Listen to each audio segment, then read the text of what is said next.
ये पटेल के सवार और कोई नहीं हो सकता था। सुधारंगनी मुझसे ज़्यादा दूर नहीं थी। इसने मेरी आवाज़ सुन ली थी। मुहाज भी खामोश था। वो जंगली घास में से तेज़ी से गुजरती मेरे पीछे आकर ज़मीन पर औंधी लेट गई।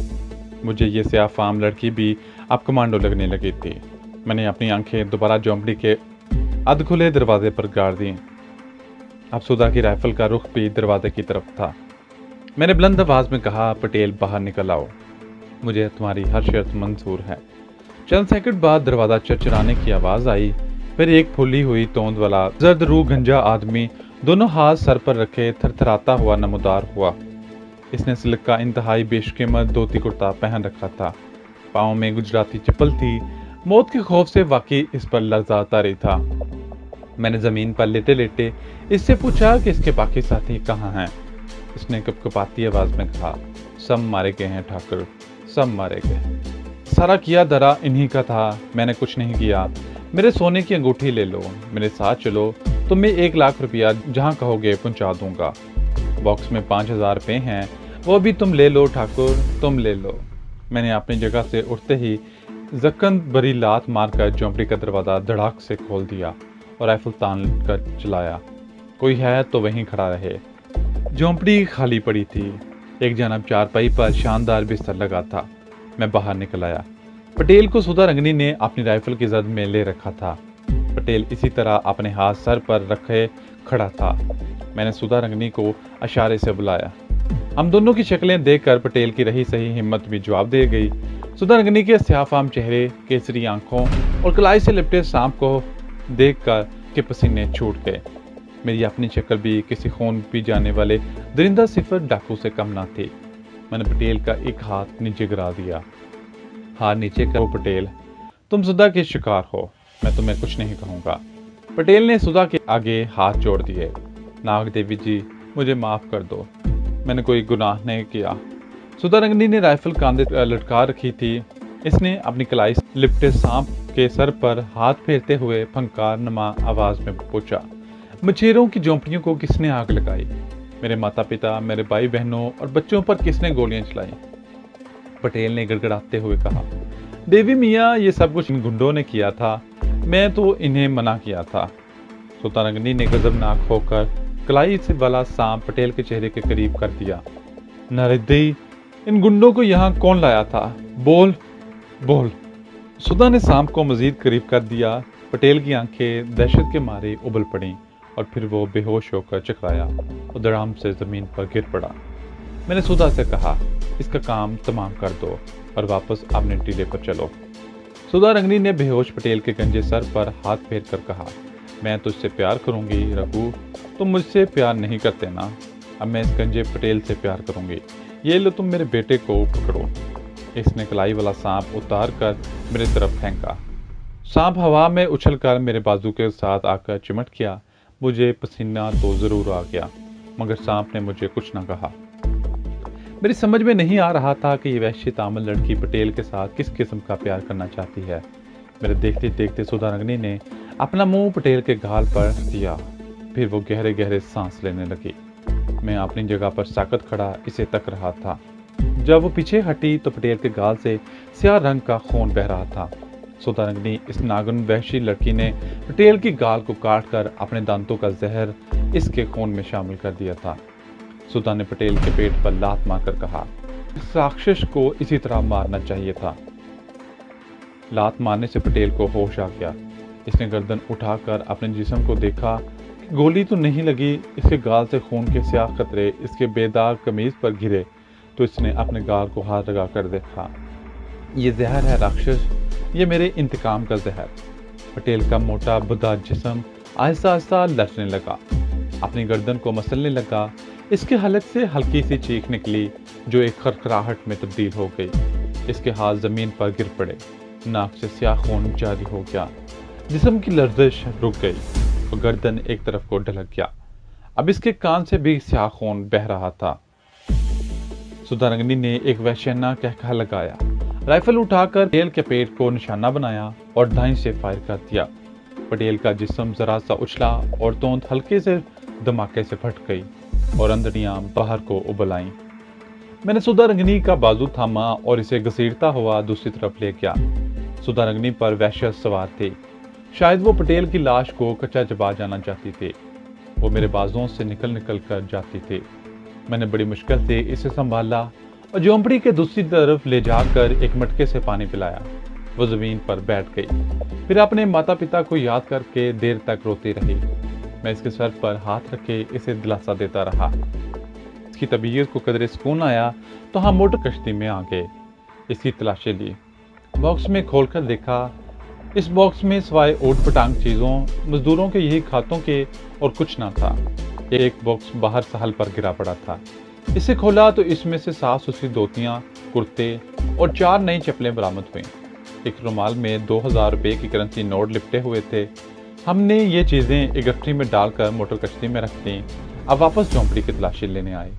देखा कि पटेल की लाश गल सड़ गई थी और इस पर कीड़े मकोड़े रेंग रहे थे। बदबू आ रही थी। हमने झोंपड़ी में जाकर तलाशी ली। यहाँ दीवार के साथ आटे चावल की बोरियां, घी के कंस्तर वगैरह पड़े थे। एक बड़ी कीमती राइफल और गोलियों का पैक बेल्ट दीवार से टंगा था। ये शायद पटेल की अपनी राइफल थी। कमबख्त इस कदर बुज़दिल था कि इससे कोई काम न ले सका। हमने कपड़ों की गठरी भी वहीं पलंग के बिस्तर पर फेंक दी। लाश की बदबू अंदर तक आ रही थी। हमने बाहर आकर इधर उधर से खुशक टहनियाँ, पत्ते और सूखे दरख्तों के गिरे पड़े कंधे और कोने में जमा लकड़ियां लेकर पटेल की लाश पर फेंकी। फिर दूसरे आदमियों की लाशों को भी घसीटकर वहीं ढेर किया। कुछ और लकड़ियां और दरख्तों के कंधे लटका कर लाशों पर डाले और आग लगा दी। सुधा, इन लाशों को जलने दो।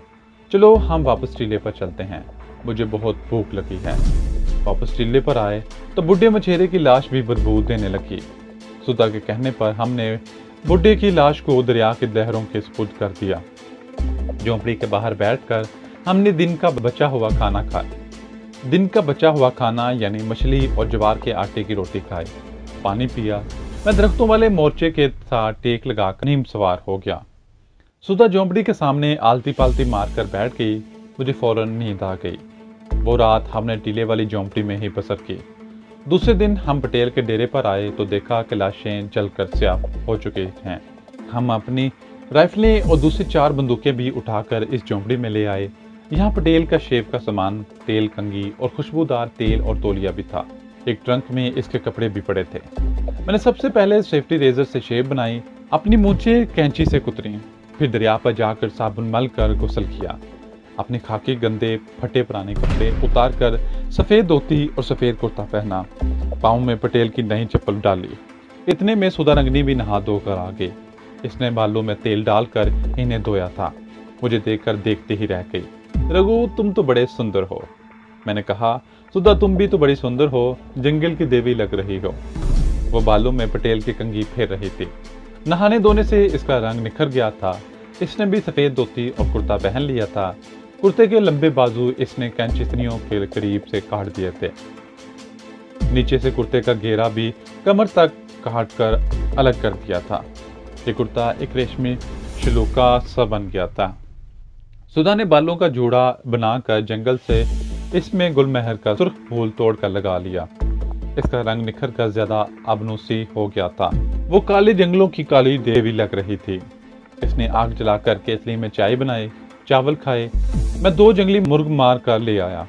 इस रोज हमने एक मुद्दत के बाद उम्दा किस्म की गज़ा खाई और सो गए। दोपहर के बाद कहीं मेरी आंख खुली, देखा कि सुधा रंगनी वहां नहीं है। चौंक कर इधर उधर देखा, हर शय अपनी जगह पर थी। सुधा की राइफल भी झोंपड़ी के बाहर दीवार लगी थी। मेरी तसल्ली हो गई। इतने में सुधा जंगल की तरफ से आती दिखाई दी। करीब आकर बोली, मेरे राजा पति देव रघु, हम अब यहीं रहेंगे। देखो यहाँ सब कुछ है। जंगली बैर में तुम्हारे लिए लाती हूँ।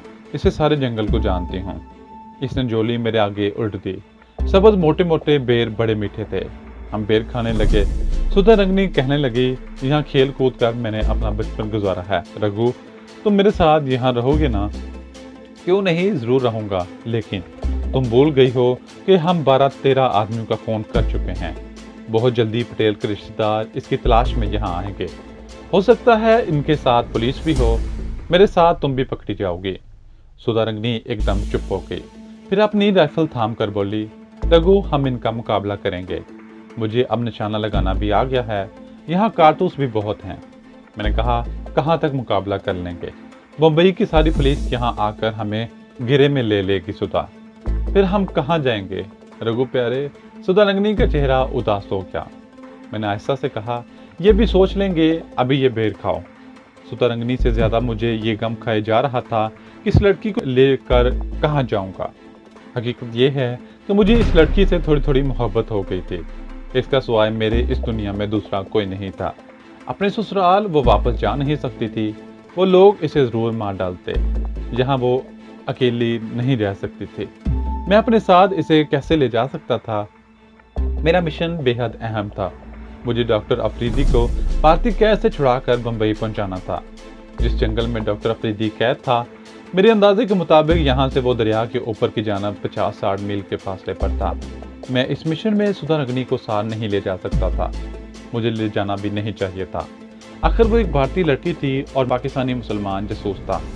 अगर इसे पता चल गया कि मैं मुसलमान हूँ और पाकिस्तानी एजेंट हूँ, तो इसके अंदर भारत माता का प्यार बेदार हो सकता था और वो मुझे गिरफ्तार भी करवा सकती थी। कम से कम मुझे इस तरह सोचना चाहिए था। इस जंगल में पटेल के डेरे पर भी ज्यादा दिन नहीं रह सकते थे। कुछ दिन गुजरने पर जब कस्बे में पटेल के घर बाहर वालों को इसकी कोई खबर ना मिली, तो ऐन मुमकिन है कि इसके बेटे पुलिस के गार्ड लेकर यहाँ पहुंच जाएं। मेरा जहन किसी नतीजे पर नहीं पहुंच पा रहा था। काफी सोच विचार के बाद मैंने यही फैसला किया कि सुधारंगनी को बेयारो मददगार छोड़कर नहीं जाऊंगा। जहां तक मुमकिन हो सका इसे अपने साथ ही रखूंगा। आगे जो होगा देखा जाएगा। पटेल के डेरे पर हमें 5वां दिन जा रहा था। अभी तक इसके घर वालों की तरफ से कोई भी इसकी तलाश में नहीं आया था।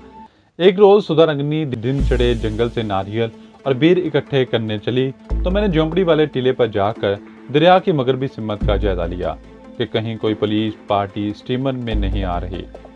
टीला चूंकि ऊंचा था, वहां से दरिया का किनारा शमाल के सिमत दूर तक दिखाई देता था। सुधारंगनी अपने बेटे सांप को कलाई में लपेटे जंगल की तरफ और मैं टीले की तरफ चल पड़ा। टीले पर बुड्ढे की झोंपड़ी के खपरेल एक तरफ झुक गए थे। मैंने दरिया पर दूर तक नजर दौड़ाई। दरिया की सतह दिन की रोशनी में दूर तक खाली थी। पुलिस का कोई स्टीमर अपनी तरफ आता नजर न आया, लेकिन ये बात यकीनी थी कि पटेल एक सरमायादार आदमी था। इसका पीछा बाकायदा राब्ता था और इसके रिश्तेदार भाईबंद किसी भी रोज यहाँ पहुंच सकते थे। टीले पर बड़ी खुशगवार ठंडी हवा चल रही थी। मैं नारियल के दरख्त से टेक लगाकर बैठ गया। सुबह के 8-9 बजे होंगे। सुधारंगनी ने मुझे ज्वार की रोटी चटनी के साथ खिलाई थी। मुझ पर गनूद की तारी होने लगी। जी चाहा कि कुछ देर के लिए सो जाना चाहिए। चनाचा मैंने आंखें बंद कर ली। मेरी राइफल, बल्कि यूं कहना चाहिए कि पटेल की राइफल और गोलियों की पट्टी मेरी गोद में पड़ी थी। मुझे नींद आ गई। कोई घंटा 1.5 घंटा तक सोता रहा। किसी चोंटी ने मेरी कान पर काटा तो मेरी आंख खुल गई। मशरक की तरफ से बादलों के टुकड़े आसमान पर बढ़ते चले आ रहे थे। मैंने जमाई ली और चोंटी को उंगलियों से मसलता हुआ उठा और टीले से उतरने लगा। उतरने से पहले मैंने एक बार फिर दरिया के शुमाल की तरफ निगाह डाली। किसी स्टीमर या कश्ती का दूर दूर तक नामो निशान न था। खुदी हुई जमीन पर पटेल के गुंडों की लाशें गलने सड़ने लगी थी। 2-4 गिद्ध खुदा जाने कहां से आकर लाशों को भंबोड़ रहे थे। मैं राइफल कांधे से लटकाए मजे मजे से टहलता पटेल के डेरे की तरफ जा रहा था। बादल आहिस्ता आहिस्ता आसमान पर छा रहे थे। सूरज इनके पीछे छुप गया था और दरिया पर छांव आ गई थी। मैंने सोचा कि सुधारंगनी को जंगल से नारियल इकट्ठे करके ले आई होगी। इसे कहूंगा कि आज नारियल के दूध वाली चाय बनाए। इस किस्म की चाय मैंने एक बार मद्रास में पी थी। जंगल के किनारे दरख्तों में से होता हुआ मैं डेरे पर आ गया। झोंपड़ी का दरवाजा खुला था। डेरे की दीवार के पास एक कच्ची मंडेर ढह गई थी। जब मैं टीले की तरफ गया ही था तो ये मंडेर बिल्कुल सालम थी। मैंने सोचा शायद कोई गिद्ध डर कर घबराहट में भागते हुए इस कच्ची मंडेर से टकरा गया हो। मंडेर जमीन से बमुश्किल 2 फुट बुलंद थी और डेरे के अहाते के इर्द गिर्द बनी हुई थी। अचानक मुझे जमीन पर मंडेर की गिरी हुई मिट्टी पर घोड़े के सम्मों के गहरे निशान नजर आए। मुझे जैसे बिजली का करंट सा लगा और मैं छलांग लगाकर मंडेर को फांद गया। राइफल मैंने अपने हाथों में मजबूती से थाम ली। झोंपड़ी का दरवाजा खुला था। यहाँ भी घोड़ों के समूह के निशान थे। राइफल चिताए लपक कर झोंपड़ी में घुस गया। झोंपड़ी खाली थी, मगर इस आलम में थी कि वहां सवाए खाली पलंग के और कुछ नहीं था। न रेशमी बिस्तर, न कपड़ों का बॉक्स, न घी के कंस्तर और न आटा चावल की बोरियां। मैं तेजी से बाहर निकल आया। समझ गया कि ये डाकुओं का कारनामा है, मगर अब मुझे सुधा रंगनी की फिक्र थी। वो जंगल में गई थी। घास पर कुछ दूर तक घोड़ों के सम्मों के निशान चले गए थे। आगे सम्मों के निशान तो नहीं थे, झाड़ियां घोड़ों के सम्मों तक कुचली हुई थी। मैं बढ़ता चला गया। मैं दरख्तों की आड़ लेता कदम कदम आगे बढ़ रहा था। मैंने सुधा को आवाज दी, कोई जवाब ना आया। दूसरी बार ज्यादा जोर से पुकारा। जंगल में सन्नाटा ही छाया रहा। कनपटियां तक धड़कने लगी थी। अब महसूस हुआ कि मुझे सुधा रंगनी से कितना प्यार हो गया था। मैं इसके लिए जान तक कुर्बान करने को तैयार हो गया था। एक जगह जंगल में नारियलों के दरख्तों का झुंड था और बेरी के जंगल दरख्त भी थे। सुधा रंगनी इस जगह नारियल और बेर लेने आती थी। यहाँ घास इस तरह खुदी हुई थी जैसे घोड़े इधर उधर टापते रहे हों। जमीन गुलमहर का सुर्ख फूल पड़ा था। ये फूल सुधा रंगनी अपने जूड़े में लगाती थी। मैंने फूल उठाया तब वो कुचला हुआ था। मैं फूल उठा ही रहा था कि मेरी नजर एक ऐसी शय पर पड़ी कि मेरा ऊपर का सांस ऊपर ही रह गया। यह सुधा रंगनी के सांप बेटे की कटी हुई लाश थी। इसे तलवार या खंजर से 3 टुकड़ों में काट दिया गया था। इसके कटे हुए जिस्म पर चूंटियां रेंग रही थी। मैंने सुधा रंगनी के काले सांप बेटे को पहचान लिया था। सुधा का काला सांप बेटा हलाक कर दिया गया था। इसका मतलब था कि सुधा रंगनी को डाकू अगवा करके ले गए हैं। सांप ने हमला किया होगा और किसी डाकू ने तलवार का वार करके इसके टुकड़े कर डाले। जंगल आगे जाकर घना हो गया था तो घोड़े के सम्मों के निशान भी गायब हो गए थे। मैं डाकुओं की तलाश में दूर तक निकल गया था। अचानक मुझे दूर से किसी मोटर स्टीमर के भूं भूं की धीमी सी आवाज सुनाई दी। मेरे कदम वहीं रुक गए। दरिया में दूर से कोई स्टीमर चला आ रहा था। पटेल के रिश्तेदार और बेटे सवार होंगे और वो पुलिस को भी साथ लेकर आ रहे होंगे। अगर पुलिस साथ ना भी हो तब भी इनकी नफरी ज्यादा होगी। वो हर किस्म के हालात का मुकाबला करने की पूरी तैयारी करके आ रहे होंगे और मैं अकेला ज्यादा देर तक इनसे निबर्द आजमान नहीं हो सकता था। अब मैं सुधा रंगनी को तो भूल गया, मुझे अपनी जान बचाने की फिक्र पड़ गई। मैं जितनी तेज दरख्तों में भाग सकता था झोंपड़ी की तरफ भागा। दरिया के किनारे जाकर शमाल की तरफ निगाह डाली तो दूर एक स्टीमर या मोटर लॉन्च चली आ रही थी। अभी वो काफी दूर थी। मैंने झोंपड़ी में आकर चप्पल उतार कर अपने पुराने जोगिंग बूट पहने, जिस्म के गिर्द चादर लपेटी। मेरी सारी बंदूकें और 303 की राइफल, दोनों राइफलें, कारतूस और गोलियां वगैरह डाकू अपने साथ ही ले गए थे। सिर्फ वही राइफल और गोलियां बची थी जो मेरे पास थी। यहाँ सब्जी और फल काटने वाली एक छुरी भी थी। मैंने इसे अपनी धोती में उड़स लिया और सुधा रंगनी का दिया हुआ सांप का मनका अपनी जेब में रख लिया। मैं एक बार फिर दरिया की तरफ आ गया। स्टीमर अब करीब आ गया था और इसके ऊपर लहराने वाला गुजरात पुलिस का नीला और गेरुए रंग का झंडा हवा में फड़फड़ाता साफ नजर आ रहा था।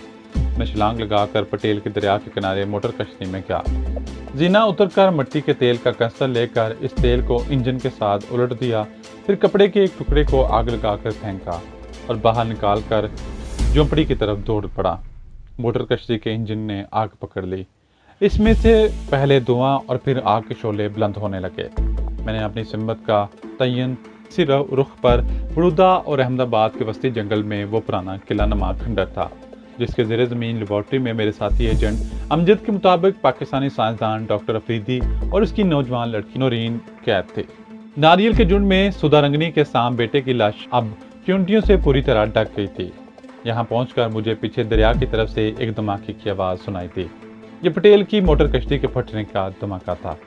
इसके साथ ही मोटर लॉन्च के भंपूर की आवाज़ें बुलंद होना शुरू हो गईं। मालूम हुआ कि पुलिस पार्टी दरिया के किनारे पहुंच गई थी। मैंने ज़्यादा तेज़ी से भागना शुरू कर दिया। अब हर दूसरे कदम पर दरख्त मेरा रास्ता रोकते थे। मेरे पीछे मेरे मुस्तकबिल की मौत मेरे ताक़ुब में थी और आगे एक अहम तरीन मिशन मेरा इंतज़ार में था। मैं भागता चला गया। जंगल इस कदर घना था कि मैं तेज़ नहीं दौड़ सकता था।